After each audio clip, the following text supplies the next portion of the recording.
আছো মাজুলী জিলাৰ বৰুৱাচুক গাঁৱত। এই বৰুৱাচুক গাঁৱত আজি কিছুদিনৰ পৰা বন্যপ্ৰাণীৰ সন্ত্ৰাস সৃষ্টি হৈছে। এক প্ৰকাৰে ক'বলৈ হ'লে ইয়াতে হাতীৰ উপস্থিতি পোৱা গৈছে আৰু তদুপৰি ইতিমধ্যে বাঘ এটা ঢেকীয়াপতীয়া বাঘৰ বিচৰণ কৰাৰো ইতিমধ্যে প্ৰমাণ পোৱা গৈছে।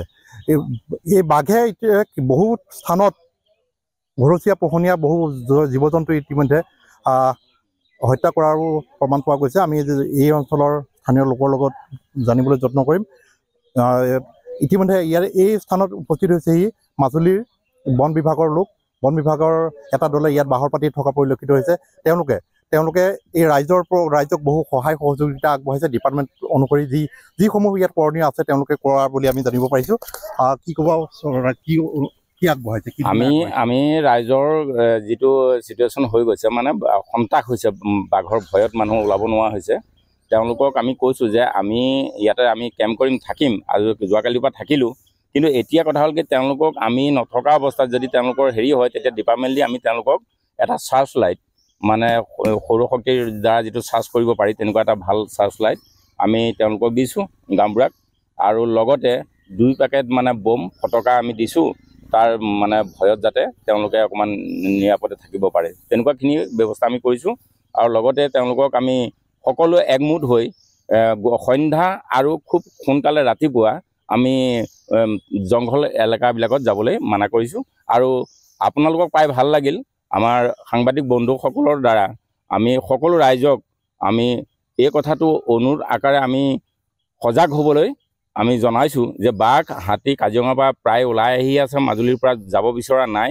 বিভিন্ন জেগাত গঁড় হাতীয়ে বিচৰণ কৰি আছে।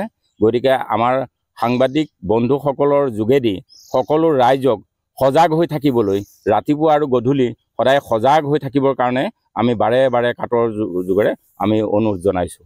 হয়, এক প্ৰকাৰে ক'বলৈ হ'লে যিহেতু বন্যপ্ৰাণীৰ আতংক সৃষ্টি হৈছে আৰু মাজুলীৰ বন বিভাগৰ পৰা ৰাইজৰ প্ৰতি এটা আহ্বান জনাইছে, গধূলি সময়ছোৱাত যাতে ৰাইজ ওলাই নাহে।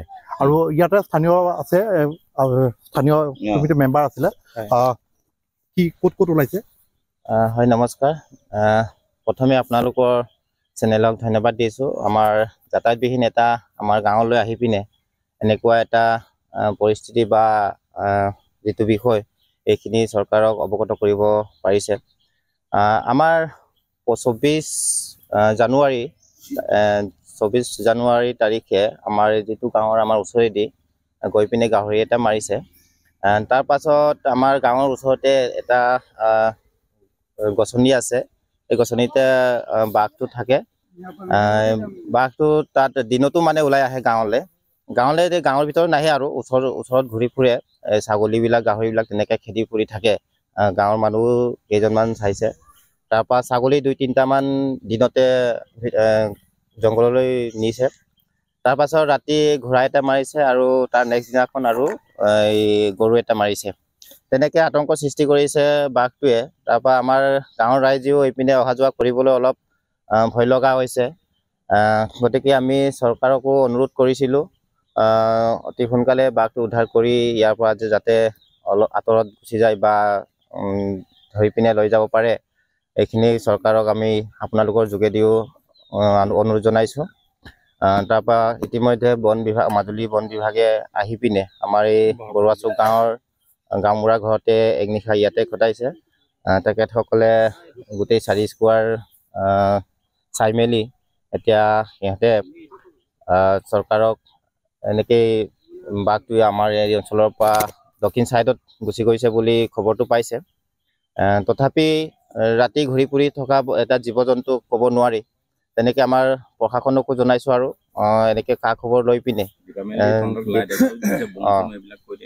পিনে আমাক সুৰক্ষা দি থাকিবলৈ অনুৰোধ জনাইছোঁ। আৰু ডিপাৰ্টমেণ্ট ফালৰ পৰাও আমাক লাইট, চাৰ্জাৰ লাইট তেনেকৈ প্ৰদান কৰিছে।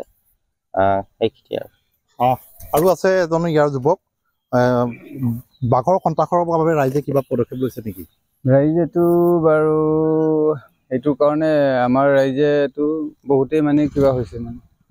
তাৰপাছত এতিয়া এনেকৈ যে বা পুলিচ প্ৰশাসনে বা বন বিভাগ হোৱাৰ কাৰণে ৰাইজেও অকণমান পাইছে আৰু ধৰক শান্তি পাইছে আৰু ধৰক কিবা এটা নিৰাপত্তাটো কৰিবও পাৰে বুলি হয়। কৈ পেলাই এক প্ৰকাৰে ক'বলৈ হ'লে মাজুলী জিলাৰ এই পশ্চিম অঞ্চলৰ যি স্থান কেৱল বৰুৱাচুক বুলিয়ে নহয়, ইয়াৰ দাঁতি কাষৰীয়া বিভিন্ন প্ৰান্তত ইতিমধ্যে বন্যপ্ৰাণীৰ সন্ত্ৰাস চলিছে। কাজিৰঙাৰ পৰা বন্য জীৱ জন্তুসমূহ ওলাই আহি ইয়াত ৰাইজৰ মাজত মানে এক উৎপীড়নৰ চেষ্টা চলাইছে। জিলা প্ৰশাসনৰ ফালৰ পৰা বিহিত যিখিনি ব্যৱস্থা ল'ব লাগে সকলোখিনি লোৱা হৈছে বুলি বন বিভাগৰ লোকে জানিবলৈ দিয়ে। আৰু এক প্ৰকাৰে ক'বলৈ হ'লে প্ৰতি বছৰটোৰ বিভিন্ন সময়ত মাজুলীত এনেধৰণে বন্যপ্ৰাণীৰ তাণ্ডৱ চলে। আমি সামগ্ৰিকভাৱে এইখিনিকে কৈ আৰু পৰৱৰ্তী সময়ত আমি আৰু দেখুৱাবলৈ যত্ন কৰিম। যিকোনো খবৰৰ বাবে যোগাযোগ কৰক 7099017330 লগতে 7099017110 নম্বৰত।